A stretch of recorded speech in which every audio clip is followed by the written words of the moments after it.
Hello, welcome to my American Studies 300 Rhetoric of American Culture Cultural Artifact presentation. My name is Kabir Kansar, and I will be presenting about my favorite movie, Boondock Saints. So, just to get into the presentation, we're going to start off talking about some of the context and content of the movie.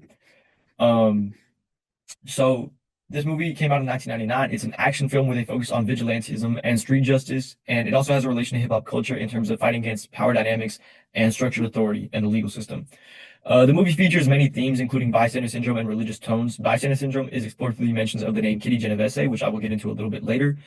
And in terms of the context of what was occurring at the time of the movie's release, the movie came out just a couple months after the Columbine school shooting in Colorado, which contributed to the movie's lack of box office success because the movie was so violent that people didn't want to see all that after having just dealt with America facing one of the biggest tragedies at the time.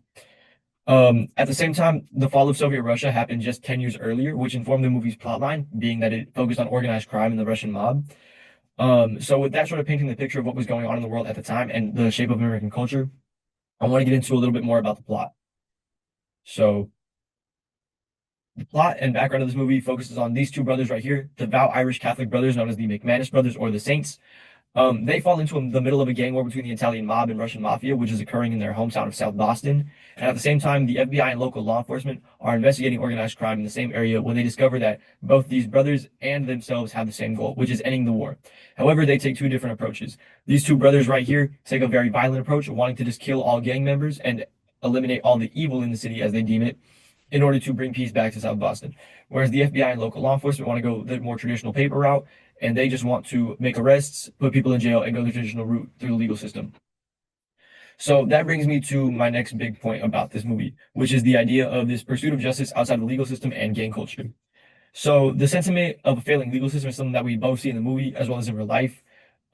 Considering the circumstances that we as the US are facing now as well as back in the 90s, with the legal system not prioritizing people that are marginalized, like LGBTQ plus, minorities, specifically Black people, and sort of violence being committed against them, there was a lack of efficacy in the legal system. And because of that, people wanted to pursue justice in their own right. This even happens today. An example of that would be Rodney Hinton Jr., who was alleged to have deliberately killed a cop after a police officer killed his son. This brought about the topic of an eye for an eye, and the inability of people to get justice through the legal system and its traditional routes because of things like skin color, class, and social status. Because of this, the Rodney Hinton case got a lot of praise from the public because they felt like he was pursuing justice in his own right in a way that they all knew he wasn't going to get it because of the way the legal system is set up to work against marginalized communities and Black folks. This also brings me to the point of gang culture. Gangs were initially meant to protect communities. This is something that we see in Module 3 in the hip hop lecture and content.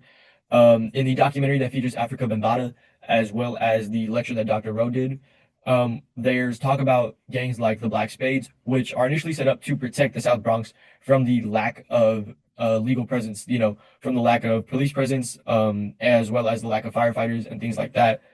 Gangs were initially set up to protect communities and to keep citizens safe within a certain area. And another thing I just want to bring up with this is also the idea of a public critique of the system whenever results are seen. Example of this would also be Rodney Hinton as well. They critiqued the system of law when he went out and allegedly killed that police officer because everyone knew he wasn't going to get justice through the typical means and the traditional route of the legal system. But at the same time, because a police officer lost their life in this, there was a lot of backlash as well as back and forth between both political parties, but also just people of different walks of life and different ideas on this case in terms of what's allowed and what's not when the justice system will not work with you or for you. At the end of the movie, there's also interviews about people and how they feel about what the Saints did, these two brothers, and their violent acts, and whether or not they feel like it was justified. Like I mentioned earlier, Kitty Genovese, I want to talk about the examination of bystander syndrome and bystander culture. Bystander syndrome refers back to Kitty Genovese, in which Kitty Genovese was assaulted and stabbed outside of a bar that she worked at back in the 60s. This happened in front of approximately dozens of witnesses, and no one did anything during the assault. It happened in broad daylight.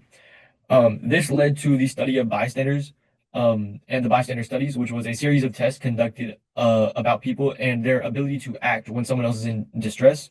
So there are studies on this published from the National Institute of Health as well as the Ellis Air Force Base. They both explored this concept, and it came to the conclusion that people are less likely to help when there are more people around to witness a horrible action, because everyone believes someone else will be the one to step up in that scenario. The movie touches on this both in its opening scene, mentioning Kitty Genovese, as well as through the idea of ordinary men being placed in extraordinary scenarios. The movie centers on this idea that the McManus brothers, the Saints, are not anything special. They're not superheroes. They're not anything professional. They're just ordinary men that decided to do something about what was going on in their community and had something to say about it. This also brings me back to another point in American culture, which is the religious justification of actions. It's a parallel between real life and the movie, and it happens in a bunch of different aspects of life. So I'm just going to cover a few of those. Obviously, in law enforcement and the legal system, we talk about being a God-fearing country. We talk about a country under God, both in our national anthem and Pledge of Allegiance, as well as if you look at our political leaders up in the Capitol and things like that. They talk about uh, God justifying the actions that they commit against the people or the actions they commit for the people, depending on your perspective. Um, there's another thing that we see in megachurches, in which there's this common trope that megachurch pastors buy Rolls Royces, buy Rolexes, expensive cars and watches, things like that, with money from the collection basket, and then say that God wanted them to have it. This sort of religious justification of illegal or poor action. And it's also something that we see in civilian life, in our day-to-days, with people being, quote unquote, holier than thou. This idea that because I'm religious, things that I do are justified versus they are not justified for you because you're not religious. And it plays into the next point, which is that proximity to God equates to ethics. Simply being religious automatically makes you a more ethical person than someone that isn't. That's another thing that's touched on in the movie with these two brothers right here being religious guys. They're pictured here in the church.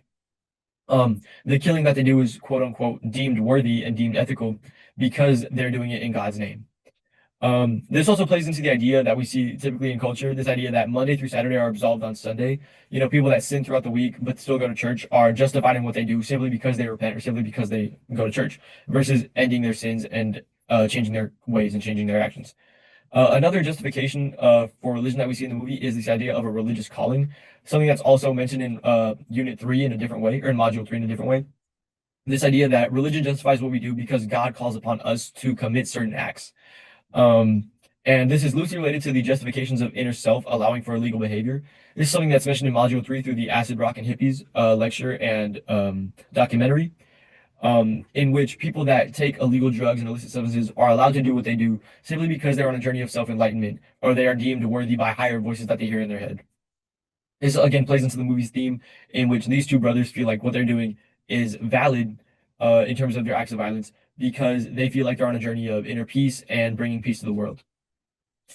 That brings me to one of my final slides, which is the idea of vigilantism in grounded versus ungrounded mediums. So when I talk about ungrounded mediums, what I'm mainly referring to is comics as well as movies.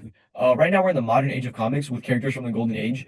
The Golden Age being like the 1930s to 1950s when Superman was first released widely. And the modern age is defined as occurring after the 80s. And it's defined by grit and psychology, exploring characters' psyches as well as grittier storylines that focus more on violence and actions that force the characters into unlikely circumstances. So comic book vigilantism is looked at as heroic because of extremes in good and evil. The cities like Gotham are terrible cities that need superheroes such as Batman, or need people heroic like Batman, despite Batman being a textbook vigilante that works outside the legal system. They're built on structures that are fractured. Obviously, Gotham is written to have a police force that is terrible at their job, that is written to have a police force that doesn't do what they need to be doing. Same thing with other cities like Metropolis and Superman storylines. They paint this environment in very dark colors, so to speak, so that way their superheroes can shine even brighter in contrast, despite them still being vigilantes and operating outside of the system. Um, Whereas grounded mediums provide more nuance because of their real world implications. Boondock Saints is a prime example of this because they focus on this idea that the killing feels justified because it's killing against gang members. However, it's killing nonetheless, and because it's real life murder, it looks a lot different than it does in a comic book when you just flip through panels. There's a lot more weight behind these actions that lead it to have a lot more nuance because of it feeling like there's real world implications behind these actions. So grounded mediums bring about this whole new conversation about what vigilantism is and its extents, which leads me to my final question, which is what are the limits of vigilantism?